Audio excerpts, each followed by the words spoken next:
إذا قرئ القرآن فاستمعوا له وأنصتوا لعلكم ترحمون واذكر ربك في نفسك تضرعا وخيفة ودون الجهر من القول بالغدو والآصال ولا تكن من الغافلين.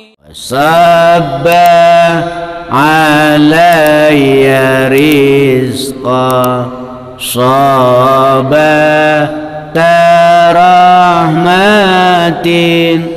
fa anta rajul alamina walau taghat. Kita teruskan. Bismillahirrahmanirrahim. Innama awrada alaika ayyuhal muridu alwarida. Yutlaku alwaridu ala ma yushifullahu bihi abdahu minal ulumil wahbiyati wal anwaril irfaniyati allati yashrahu biha sadruhu. Innama auradaka, semestinya mendatangkan siapa Allah alaika atasmu ayyuhal muridu, hai orang yang menginginkan akhirat. Apa yang didatangkan Allah? Al-warida, kepada pertolongan atau warid ilahiyah. Warid adalah buah daripada wirid. Jadi kita punya wirid, wadifah, apa baca Quran, baca sholawat, apa zikir dan lain sebagainya kita lakukan, kemudian ada waridnya. Yutlaku, yang dilakukan apa al-waridu wirid, alama atas perkara yushifullahu, yang memberikan siapa Allah wa Allah bi dengan ma abdahu, kepada hambanya Allah, minal ulumil wahbiyati, dari beberapa ilmu-ilmu yang berbangsa pemberian Allah ya, bukan lewat belajar, maksudnya ilmu laduni ya. Jadi ilmu itu ada yang lewat belajar, ada yang langsung pemberian Allah. Wal anwari, dan beberapa nur al-irfaniyati, yang berbangsa pengetahuan gaib ya. Oh, di sana ada itu, di sini ada ini ya. Itu juga langsung dari Allah. Alati, yang syarihu, jadi luas biasa sebab anwar tadi apa sadruhu, dadanya abdi. Sehingga karena dia banyak pengetahuan tentang Allah, maka dadanya menjadi luas. Artinya dia bisa tenang menjalani hidup ini karena dia udah tahu duluan. Yang beritahu Allah. Nah, orang kalau nggak ngerti kan gelisah. Gelisah ini gimana nih? Sebentar lagi begini, sebentar lagi begitu, gimana nih? Gelisah, pusing, ada yang stres. Tapi bagi orang yang Allah beri irfania ya, pengetahuan dari alam gaib sana tentang kehidupan ini, 3 hari lagi begini, seminggu lagi begini, sebulan lagi, dia udah tahu duluan. Karena udah tahu duluan, dia udah nggak gelisah, tenang aja karena udah tahu duluan. Alati, yang syarihu, jadi luas biasa sebab anwar tadi, sadruhu, apa dadanya hamba, wayas taniru, dan jadi terang biha sebab anwar apa qalbuhu, hatinya hamba, hatinya jadi terang. Nah, kalau hatinya terang, mata yang ada di hatinya bisa melihat. Kata Nabi, manusia itu punya 4 mata, 2 di kepala, 2 di hati. Nah, mata ini nggak berfungsi kalau tidak ada anwar cahaya. Coba aja kalau kita keluar malam hari di saat lampu lampu padam, nggak ada rembulan, nggak ada bintang, walaupun kita melek nggak kelihatan apa-apa. Kenapa? Nggak ada anwar, nggak ada cahaya. Begitu pula hati kita. Kenapa Ustadz saya kok nggak kelihatan apa-apa alam gaibnya? Karena hatinya gelap. Kenapa hatinya gelap? Karena hatinya banyak penyakit-penyakitnya, hasutnya, dengkinya, tamaknya, serakahnya, nggak mau kalahnya, mau menang sendirinya, hubud dunianya, itu adalah penyakit-penyakit hati. Nah, itu kalau ada di hati, hati menjadi gelap. Maka hati harus dibedah. Ya.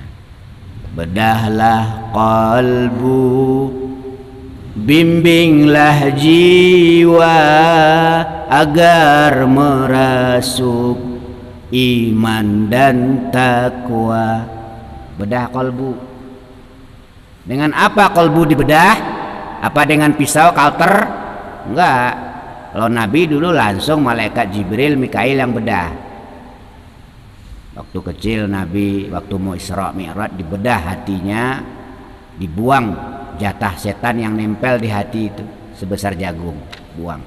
Nah, kita siapa yang bedah? Kita bedah sendiri. Bagaimana cara membedah kalbu itu? Dengan banyak-banyak berzikir, terutama berzikir kalimat tahlil, la ilaha illallah, la ilaha illallah, la ilaha illallah. Itu membedah kalbu. Nah, kalau kalbu udah bersih, barulah bisa merasuk iman dan takwa.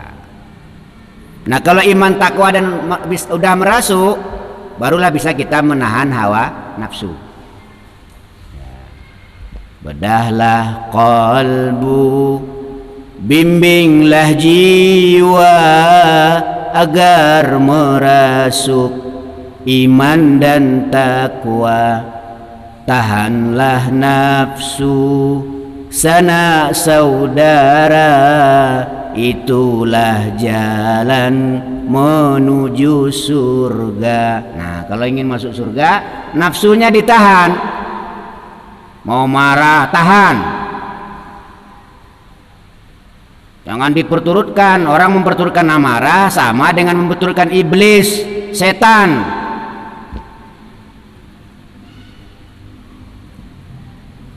Tahan. Nafsu ditahan. Kenapa? Kata Allah dalam Quran, innan nafsa la amaratun bisyu'. Sesungguhnya nafsu itu yang bagaimanapun modelnya, dia selalu memerintah kepada keburukan. Makanya sama orang jangan terlalu senang nafsu itu. Karena begitu senangnya, jangankan duitnya, kepalanya diminta diberiin. Senang dia. Orang yang terlalu senang, pasti nanti ada waktunya dia akan sangat benci. Kalau benci boleh, jangan terlalu benci. Ada kalanya yang kau benci itu satu saat kau senangi. Kalau senang, jangan terlalu senang, karena itu nafsu, anjuran setan itu. Tanda-tandanya orang yang kesetanan itu apa? Kalau senang sama orang terlalu senang, jangankan duitnya, kepalanya diminta diberikan. Tapi kalau udah benci sama orang, terlalu benci, jangankan lihat orangnya, lihat sandalnya aja marah-marah dia. Nah, itu orang kerasukan setan itu. Normal-normal aja. Senang boleh, sedang-sedang aja. Benci boleh, sedang-sedang aja. Tidak mustahil yang kita senangi hari ini, besok kita benci. Dan tidak mustahil pula yang kita benci hari ini, besok kita senangi, kita cari-cari, kita kangeni, kita rindui. Mana yang nggak pernah kelihatan lagi, mana yang nggak pernah kedengaran lagi, padahal dia benci tadinya. Setelah nggak ada, baru ditanya-tanya, mana ya? Kita teruskan. Jadi hati itu kalau udah kemasukan anwar tadi, hati akan menjadi terang, maka berfungsilah dua mata yang ada di dalam hati untuk melihat sisi lain daripada kehidupan ini. Kita tahunya kan cuma zahir doang. Orang itu pakai jenggot, dia pakai serban, dia pakai peci. Kita nggak tahu hatinya, apa busuk, apa manis hatinya, nggak tahu kita. Tapi kalau mata hati kita berfungsi, hati kita terang, kita tahu. Setelah kita tahu, kita ada santai-santai aja. Oh iya, nggak kaget, nggak kagetan, karena ada tahu. Kita teruskan. Wa yara, maka melihat siapa abdi al-haqqa, kepada perkara yang hak-haqqan adalah hak. Nah, baru kita bisa membedakan mana yang benar, mana yang enggak benar. Kalau mata hati kita udah melihat. Kalau mata zahir aja gampang ketipu. Gampang ketipu. Iblis, setan sekarang tuh banyak yang gayanya gaya ulama. Padahal aslinya iblis, setan. Banyak juga preman-preman tapi aslinya ulama. Gayanya dong, casingnya preman tapi jiwanya ulama. Kalau kita mata hatinya masih gelap karena hatinya banyak penyakit, kita nggak tahu, kita ketipu dengan casing. Mereknya merek terkenal, mesinnya isinya KW. Wal batila, dan perkara yang batil, batilan batil. Wa yutlaku, dan dijalankan apa warid tadi, ala tajallin, atasnya tajalli, ilahin yang berbangsa ketuhanan.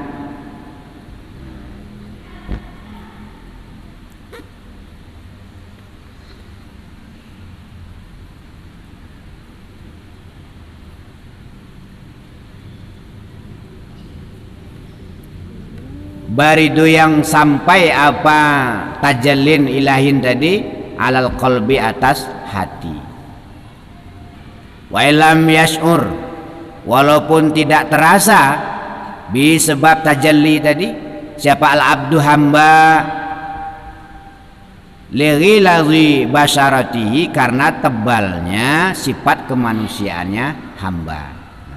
Sebenarnya Allah itu udah tajalli, udah memperlihatkan segala-galanya kepada kita, tapi kita nggak tahu.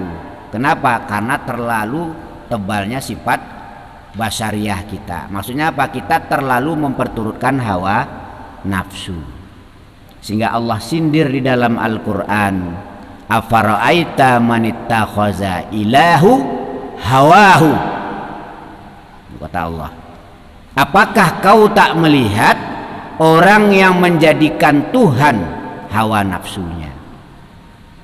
Jadi Tuhannya di dunia ini bukan Allah. Pokoknya apa yang cocok dengan otaknya dia lakukan, yang nggak cocok ditinggal. Agama ini dipilih-pilih, yang cocok dengan dia jalankan, yang nggak cocok ditinggal. Sebagaimana Allah jelaskan di dalam Al-Quran, ya. Masaluhum kamasalil ladzi istauqada nara falamma adaat ma haulahu zahaballahu binurihim wa tarakahum fi zulumatil la yubsirun. Ayat seterusnya, yakadul barqu yakhtafu absarahum kullama adaa lahum masawfi, tak kala cahaya itu menyinari mereka, mereka berjalan di bawahnya. Artinya apa? Tak kala agama ini ada untungnya untuknya, rebutan ke depan. Rebutan. Kalau kira-kira ada duitnya lah, wah rebutan semua, Allahu Akbar semua. Itu kata Allah dalam Quran. Yakadul barku yakhtafu absarahum kullama adaa lahum masawfi. Ayat seterusnya, wa idza adlama alaihim qamu, dan tak kala gelap, agama ini butuh pengorbanan. Agama ini butuh pengorbanan kita, malah pada lari. Lo bahasa kasarnya, giliran makan datang semua, giliran kerja lari. Itu bahasa kasarnya. Quran nggak begitu bahasanya. Bahasanya halus. Diberi bahasa persmon. Yakadul barku yakhtafu absarahum kullama adha'a lahum masawfi wa idza adlama alaihim qamu. Diteruskan oleh Allah. Walau sya'allahu la zahaba bisamihim wa absarihim innallaha ala kulli syai'in qadir. Nah, hati-hati yang model begitu. Nanti Allah hilangkan pandangannya, Allah hilangkan pendengarannya, dan Allah timpakan azab yang pedih. Artinya apa? Punya mata udah nggak berfungsi untuk melihat kebenaran. Yang benar cuma dirinya sendiri. Kalau cocok dengan akalnya benar, nggak cocok dengan akalnya nggak benar. Itu kata Allah di dalam Al-Quran. Ya, mudah-mudahan kita yang hadir ini, di samping dibuka oleh Allah mata zahir kita dengan banyak membaca Al-Quran, banyak membaca buku-buku agama, banyak mendengarkan pengajian, banyak menuntut ilmu, juga dibuka oleh Allah mata batin kita, mata hati kita dengan banyak ibadah, banyak berzikir, banyak sholawat, banyak berbuat kebaikan, banyak silaturahmi.